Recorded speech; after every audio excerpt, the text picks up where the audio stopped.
কেমন আছো? আমার পোষা বেড়াল খুঞ্চু, সে কেমন আছে? সে রাত্রিরে কার পাশে শোয়? দুপুরে যেন আলী সাহেবদের বাগানে না যায়। মা, ঝিঙে মাচায় ফুল এসেছে। তুলিকে আমার দূরে শাড়িটা পরতে বলো, আঁচলের ফেসোটা যেন সেলাই করে নেয়। তুলিকে কত মেরেছি, আর কোনোদিন মারব না। আমি ভালো আছি, আমার জন্য চিন্তা করো না।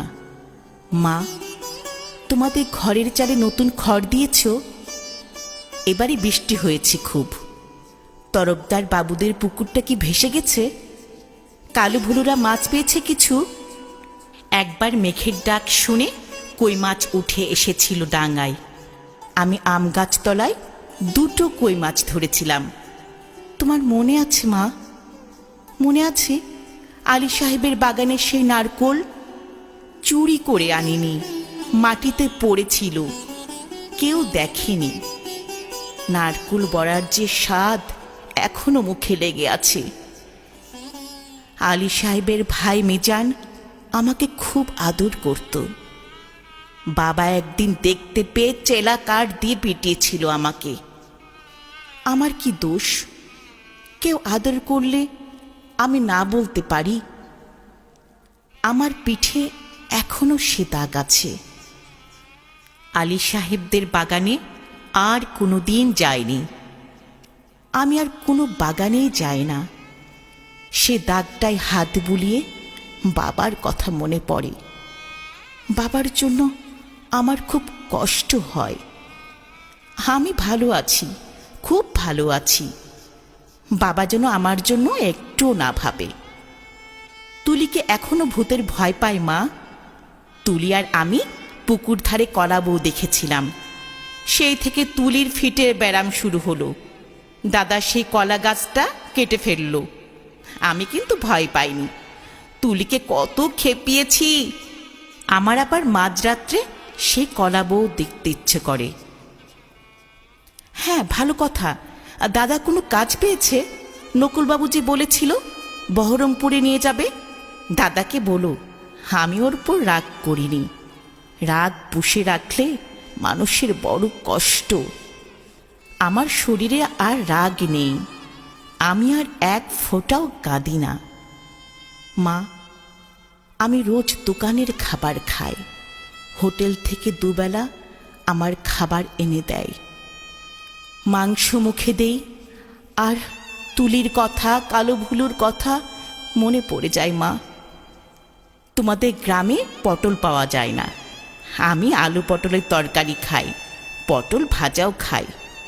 হোটেলে কিন্তু কখনো শাক রান্না হয় না। পুকুর পাড় থেকে তুলি আর আমি তুলে আনতাম কলমি শাক। কি ভালো, কি ভালো! বিনে পয়সায় কোনোদিন আর কলমি শাক আমার ভাগ্যে জুটবে না। এই ভাদ্র মাসে তাল পাকে, ডিপ ডিপ করে তাল পড়ে। বাড়ির তাল গাছ দুটো আছে তো। কালু তালের বড়া বড় ভালোবাসে। একদিন বানিয়ে দিও। তেলের খুব দাম জানি, তবুও একদিন দিও। আমাকে বিক্রি করে দিয়ে ৬,০০০ টাকা পেয়েছিলে। তা দিয়ে একটা গরু কেনা হয়েছে তো। সেই গরুটা ভালো দুধ দেয়। আমার মতন মেয়ের চেয়ে গরুও অনেক ভালো। গরুর দুধ বিক্রি করে সংসারে সুসার হয়, গরুর বাছুর হয়, তাতেও কত আনন্দ হয়। বাড়িতে কন্যা সন্তান থাকলে কত জ্বালা। দুবেলা ভাত দাওরে, শাড়ি দাওরে, বিয়ের জোগাড় দাওরে। হাবলু মিজান শ্রীধরদের থাবা থেকে মেয়েকে বাঁচাও রে। আমি কি বুঝি না? সব বুঝি। কেন আমায় বিক্রি করে দিলে তাও তো বুঝি। সেজন্যই তো আমার কোনো রাগ নেই, অভিমান নেই। আমি তো ভালোই আছি, খেয়ে পড়ে আছি। তোমরা ওই টাকায় বাড়িঘর সারিয়ে নিও ঠিকঠাক। কালু ভুলুকে স্কুলে পাঠিও। তুলিকে ব্রজেন ডাক্তারের ওষুধ খাইও। তুমি একটা শাড়ি কিনো, বাবার জন্য একটা ধুতি। দাদার একটা ঘড়ির শখ, তা কি ও টাকায় কুলোবে? আমি কিছু টাকা জমিয়েছি, সোনার দুল গড়িয়েছি। একদিন কি হলো জানো মা? আকাশে খুব মেঘ জমেছিল। দিনের বেলায় ঘুটঘুটটি অন্ধকার। মনটা হঠাৎ কেমন করে উঠল। দুপুরবেলা চুপি চুপি বেরিয়ে ট্রেনে চেপে বসলাম। স্টেশনে নেমে দেখি একটা মাত্র সাইকেল রিক্সা। খুব ইচ্ছে হলো একবার বাড়িটা দেখে আসি। রথতলার মোড়ে আসতেই কারা যেন চেঁচিয়ে উঠল, কে যায়, কে যায়? দেখি যে হাবলু শ্রীধরদের সঙ্গে তাস খেলছে দাদা। আমাকে বলল, হারামজাদি, কেন ফিরে এসেছিস? আমি ভয় পেয়ে বললাম, ফিরে আসিনি গো, থাকতেও আসিনি, একবার শুধু দেখতে এসেছি। হাবলু বলল, এটা একটা বেবস্যে মাগি। কি করে জানলো বলো তো? তা কি আমার গায়ে লেখা আছে? আর একটা ছেলে, চিনি না, বলল, ছি ছি ছি, গায়ের বদনাম। হাবলু রিক্সাওয়ালাকে চোখ রাঙিয়ে বলল, ফিরে যা।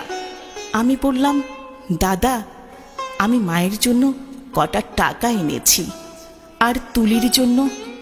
দাদা টেনে একটা চড় কষালো আমার গালে। আমাকে বিক্রির টাকা, হকের টাকা, আর আমার রোজগারের টাকা, নোংরা টাকা, দাদা সেই পাপের টাকা ছোবে না, ছিনিয়ে নিল শ্রীধর।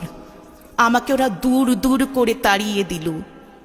আমি তবু দাদার উপর রাগ করিনি। দাদা তো ঠিকই করেছে। আমি তো আর দাদার বোন নই, তোমার মেয়ে নই, তুলির দিদি নই। আমার টাকা নিলে তোমাদের সংসারে অকল্যাণ হবে। না না, আমি চাই তোমরা সবাই ভালো থাকো, গরুটা ভালো থাকুক, তাল গাছ দুটো ভালো থাকুক, পুকুরে মাছ হোক, খেতে ধান হোক, ঝিঙে মাচায় ফুল ফুটুক। আর কোনোদিন ওই গ্রাম অপবিত্র করতে যাব না। সেজন্যই তো তোমাকে চিঠি লিখছি মা। তোমার কাছে একটা খুব অনুরোধ আছে, তুলিকে একটু যত্ন করো। ও বেচারি বড় দুর্বল। যতই অভাব হোক, তবু তুলিকে তোমরা তোমার পায়ে পড়ি মা। তুমি বাবাকে বুঝিয়ে বলো, তুলিকেও যেন আমার মতন আরামের জীবনে না পাঠায়। যেমন করে হোক তুলির একটা বিয়ে দিও। ওর একটা নিজস্ব ঘর সংসার, একজন নিজের মানুষ। আর যদি কোনো রকমে ওর বিয়ে দিতে না পারো, ওকে বলো গলায় দড়ি দিয়ে মরতে। মরলেও ও বেঁচে যাবে। না না না, এ কি অলক্ষণে কথা বলছি আমি? তুলি বেঁচে থাকুক, আর সবাই বেঁচে থাকুক। তুলির বিয়ে যদি না হয় হোক। হে ভগবান, গরিবের বাড়ির মেয়ে কি বিয়ে না হলে বাঁচতে পারে না? বিয়ে না হলে তাকে গ্রামের সবাই ঠুকরাবে। দুপায়ে জোর হলে তুলি কোথাও চলে যাক, মাঠ পেরিয়ে, জল পেরিয়ে, জঙ্গল পেরিয়ে, আরো দূরে, আরো দূরে, যেদিকে দু চোখ যায়। এমন জায়গা নিশ্চয়ই কোথাও না কোথাও আছে, যেখানে মানুষরা সবাই মানুষের মতন আছড়ে দেয় না, কামড়ে দেয় না, গায়ে ছ্যাঁকা দেয় না, লাথি মারে না। যেখানে একটা মেয়ে, শুধু মেয়ে নয়, মানুষের মতো বাঁচতে পারে। মা, তুমি আমার মা। আমি হারিয়ে গেছি।